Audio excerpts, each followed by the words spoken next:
فتخيل كده الميزه دي لو حطيتها على صوره حد عزيز عليك متوفي او حاجه. ده هو الاونر 400 وده هو السامسونج A56، والاتنين بيجوا بمميزات جامده جدا سواء كهاردوير او كسوفت وير، ومزايا الاي اي اللي فيهم اللي صدقني هتصدمك، وممكن نقول افضل كاميرات موجوده في السوق حاليا. وانا الصراحه اول مره ابقى متحمس كده وانا بعمل مقارنه، وده ليه؟ ممكن عشان دول افضل جهازين موجودين في الفئه المتوسطه دلوقتي. وممكن انت بتسال نفسك دلوقتي انا ليه بعمل الفيديو ده مع تولة اليوتيوب عملوا هم المقارنه دي؟ بس لا، تفكيرك غلط. من كل الفيديوهات اللي انت شفتها مفيش فيديو لملك الدنيا، مفيش فيديو قالك انت هتختار ايه. ممكن ده يبقى سقط حاجه، ممكن ده معرفش يدلك، ممكن ده ما اتكلمش عن مميزات موجوده في الاتنين، وده اللي انا جاي اعمله في فيديو النهارده. فلازم تتاكد انك مكمل الفيديو للاخر. اول مره ابقى راضي عن مقارنه عملتها بالطريقه دي، فلازم دلوقتي تتاكد انك عامل لايك تقديرا بجد للمجهود اللي مبذول في الفيديو ده. ومن غير ما نضيع وقت كتير يلا بينا. تعالوا نبدا بخامات التصنيع. اول حاجه السامسونج A56 بيجي بفريم من المعدن مع ظهر من الازاز، والظهر بتاعه لامع كده فبيبان فيه البصمات. اما الاونر 400 بيجي مع خامات اقل شويه، فريم من البلاستيك وظهر مط من الازاز. هو مش ازاز صرف، هو ماده خليط كده ما بين الازاز والبلاستيك بيقولوا عليها جلاستيك، واخف شويه حلوين عن الA56، وزنه 184 جرام بينما الA56 198 جرام. تصميم بوكس الكاميرات بقى، والصراحه انا عاجب لي شكل الA56 بكتير. انا عندي عقده البرفكشنزم الزياده دي، فبحب كل حاجه سيمتريه كده. مش عارف انت، في النهايه دي اذواق، شوف انت هتختار ايه. الاونر 400 فيه سوبر رين بروف تاتش، وده معناه ان لو الشاشه عليها ميه فانت تقدر تستخدمها عادي، وده بسبب شهاده مقاومه الميه اللي فيه IP66. دي شهاده ضد طرطشه الميه مش ضد الغرق في الميه، فاهم؟ مش شبه IP67 اللي موجوده في الA56 دي، اللي بتسمح لك انك تقدر تنزل الجهاز تحت عمق متر لمده نص ساعه تحت الميه. فبالتالي المتفوق كخامات تصنيع هو بالتاكيد السامسونج A56. وحاجه كده على الوش لو تفرق معاك، الاونر 400 فيه مستشعر الاي بلاستر بتاع التحكم بالاجهزه الكهربائيه، والاتنين فيهم شاشات اموليد بفرق المسميات. سامسونج بتقول على الشاشه بتاعتها ان هي سوبر اموليد، الاتنين بمعدل ريفريش ريت 120 هرتز. السامسونج بيدعم تقنيه عرض المحتوى ال HDR10 بلس، بينما اونر ما اعلنتش عن التقنيه دي. الاي 56 شاشته اكبر شويه عن الاونر 400، 6.7 انش، الاونر 6.55 انش. بس اونر بتديك معدل سطوع اعلى بيوصل لحد 5000 نتس، السامسونج 1900 نتس بس، وصدقني الموضوع ده فارق جدا وملحوظ تحت اشعه الشمس. كمان برضو الاونر 400 في معدل كثافه بكسلات اعلى 460 بكسل لكل انش، بينما الاي 56 380 بكسل لكل انش. هو الالوان في الشاشتين جمال جدا، بس تجربه البكسلات دي هتفرق لشخص بيحب يدقق قوي زي حالاتي كده. يعني شاشه الاونر هتحسها شارب اكتر، لو بتحب تتفرج على محتوى بجوده عاليه هتحب تتفرج عليه على شاشه الاونر 400. ومش عارف، ممكن اللي بيحبوا سامسونج يهملوا النقطه دي، بس انت طبعا شايف حجم البزل اللي موجود في الاتنين عامل ازاي، ولما تحطهم الاتنين جنب بعض بيبان لك قوي الفرق ده. كمان برضو ميزه في شاشه الاونر ال 3840 هرتز بتوع البي دبليو ام ديمينج، وده معدل فليكرنج اقل وحمايه للعين اعلى وما الى ذلك كده. طيب دول كانوا حاجتين ممكن ما يفرقوش معاك قوي، ما يخليكش تحكم وتقول انا عايز الجهاز ده. اللي هيفرق معاك قوي بجد هو الاداء، وده برضو مش هيخليك تحكم على جهاز منهم لان الاداء بتاعهم متقارب جدا. الاونر بيجي بمعالج بمعماريه 4 نانومتر وهو من شركه كوالكوم، السناب دراجون 7 جين 3 مع معالج رسومي ادرينو 720. اما الاي 56 بيجي بالاكزينوس 1580 برضو بمعماريه تصنيع 4 نانومتر مع معالج رسومي اكس كليبس 540.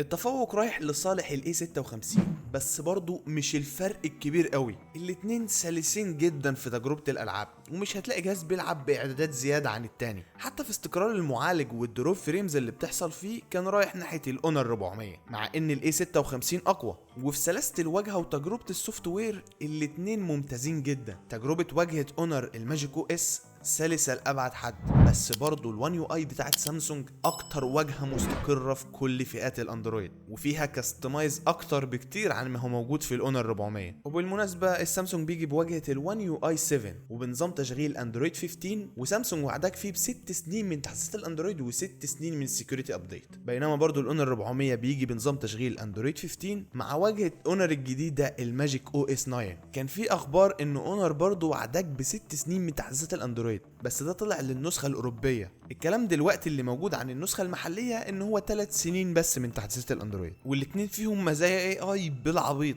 والكويس في الماجيك او اس 9 ان ميزه شبه الاي اي بيست فيس اللي موجوده في سامسونج بس موجوده فيه برضه. زاد عليهم برضه ميزه الاي اي ديب فيك ديتكشن، ودي مش ليها استخدام قوي في الوطن العربي، اللي هو لو حد بيكلمك ومستخدم برنامج الديب فيك هو الجهاز يقدر يكشف لك الحكايه دي. ايه ده، انت عملت لايك؟ شكلك شكل واحد لسه ما عملش لايك، وقفتك وقفه واحد لسه ما عملش لايك، هيئتك هيئه واحد لسه ما عملش لايك.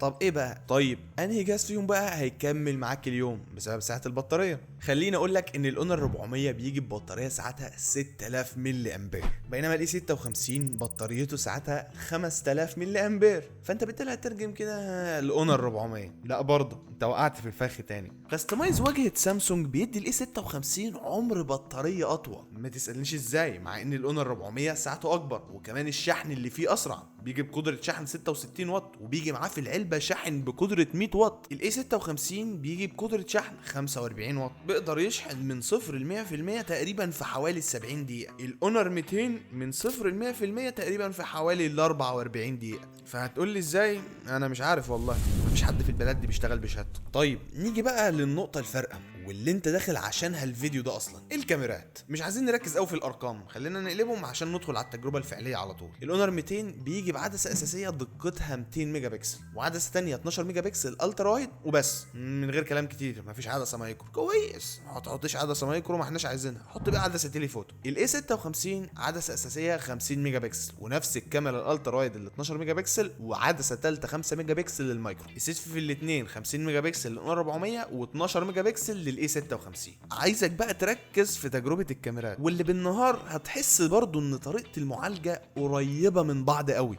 ولو انت بتقارن وشايف صور الاونر 400 لوحدها بنسبه 99% انت هتختارها. يعني خلينا نعمل كده تجربه بسيطه. الصوره دي اختار فيها الاحسن، الجهاز A ولا الجهاز B؟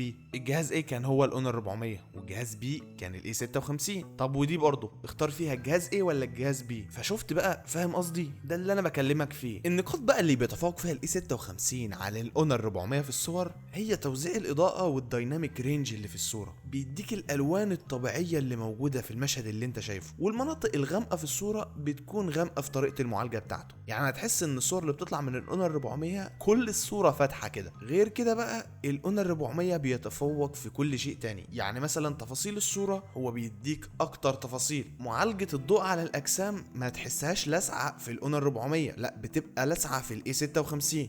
الان فوكس والاوت اوف فوكس اللي هو عزل الخلفيه ورا الجسم اللي بيتصور، على الرغم برضو من ان السنسور بتاع الاونر 400 بيبقى الان فوكس فيه اصغر شويه عن ما هو موجود في الاي 56، فلازم تلقط الصوره من زاويه مختلفه كده عشان يبان البلور صح على الجسم ده. واختبار الزوم لما بتوصل لحد 10 اكس زوم بيبان بجد العدسه ال 200 ميجا بكسل المستخدمه في اونر، وده اخر الاي 56 في الزوم. باستخدام برضو الاي اي اللي موجود في الجهاز بيوصل لحد 30 اكس زوم في الاونر 400. في التصوير البورتري برضو الاتنين بيدوك ديجيتال بورتريه، عزل ديجيتال وزوم ديجيتال كمان، لان الاتنين مفيش فيهم عدسه تيليفوتو. وبرضه في الحكايه دي كان المتفوق كطريقه معالجه الوان هو الاي 56، بس اللي قطته احلى والعزل في الخلفيه اكتر، والسيطره على الالوان مع عزل الخلفيه كان برضه المتفوق فيها هو الاونر 400. وفي تصوير الفيديو كان كل نقاط التفوق الصراحه ناحيه الاي 56 كطريقه معالجه الوان وكثافات اثناء تصوير الفيديو. لا الاي 56 مرعب الصراحه. ولو انت بتفكر تجيب جهاز عشان صناعه المحتوى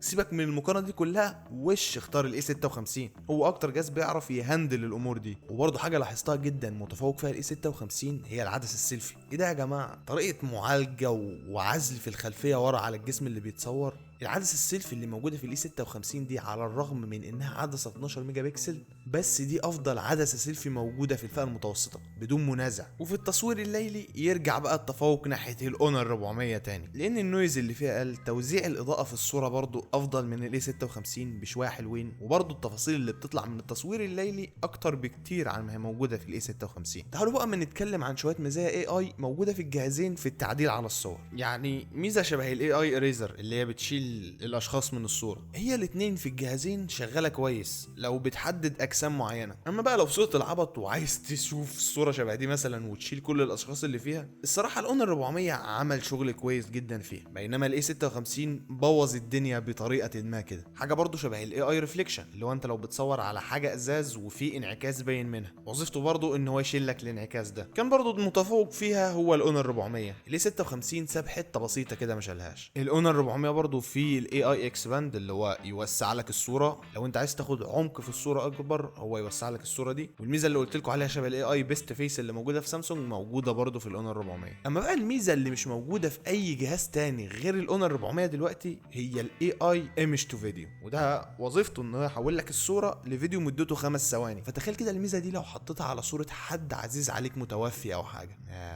مش قادر اتخيلها لسه. الاي بقى مرعب يا جدعان. طيب كده تقريبا خلصنا كل حاجه، تعالى بقى ما نتكلم عن اخر حاجه هي الاسعار. وقبل ما نتكلم عنها لازم تبقى عامل لايك واكيد سبسكرايب لو لسه ما اشتركتش. بره حاليا على موقع سامسونج الرسمي سامسونج بتبيع الاي 56 تقريبا بحوالي 500 يورو، بينما الاونر 400 بيتباع بحوالي 400 يورو بس. وملحوظه كده على جنب، اسعار سامسونج الرسميه غير الاسعار اللي بتلاقيها في المحلات، غير الاسعار اللي هتلاقيها على امازون مثلا.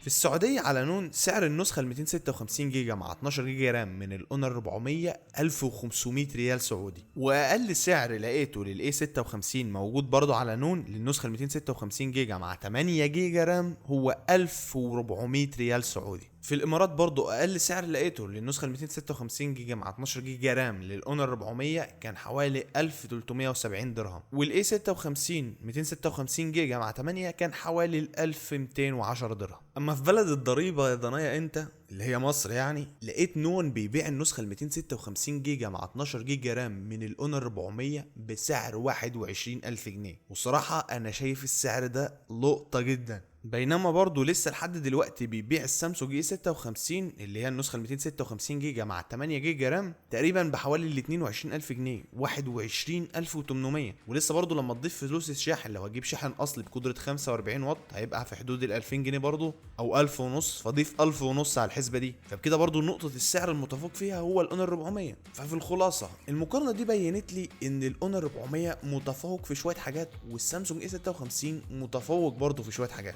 الاي 56 جهاز اعتمادي وهيعيش معاك بسبب سنين التحديثات وخامات التصنيع والواجهه بتاعته كمان. اما بقى لو انت عايز دلع موبايل تتبسط بيه هات الاونر 400، شاشه احلى، ساعات بطاريه اعلى على الرغم من ان الاي 56 بيوفر في البطاريه اكتر، واداء كاميرات خلفيه بيتفوق على الاي 56 في شويه حاجات. فهي كلمه واحده بس اللي اقولها لك عشان ما تحتارش كتير في الجهازين دول. لو انت فارق معاك حته صناعه المحتوى وانك جايب جهاز هتصور بيه فيديوهات مثلا، اختار الاي 56 وانت مستريح، مش هتخسر حاجات كتير من الاونر 400. اما لو النقطه دي مش فارقه معاك فاختار الاونر 400، انت هتستمتع بتجربته قوي، وخصوصا برضو لو عايز جهاز تتصور بيه بورتريهات بحريه اكتر، لان برضو في البورتريهات بيوصل لحد 3 اكس زوم كمان من السنسور ال 200 ميجا بكسل ده. فبس كده كنا انا خلصت. عايز اعرف في الكومنتات انت تيم اونر ولا تيم سامسونج واخترت ايه في الاخر، وما تنسانيش بقى من الشير لايك وسبسكرايب، واشوفك الفيديو الجاي.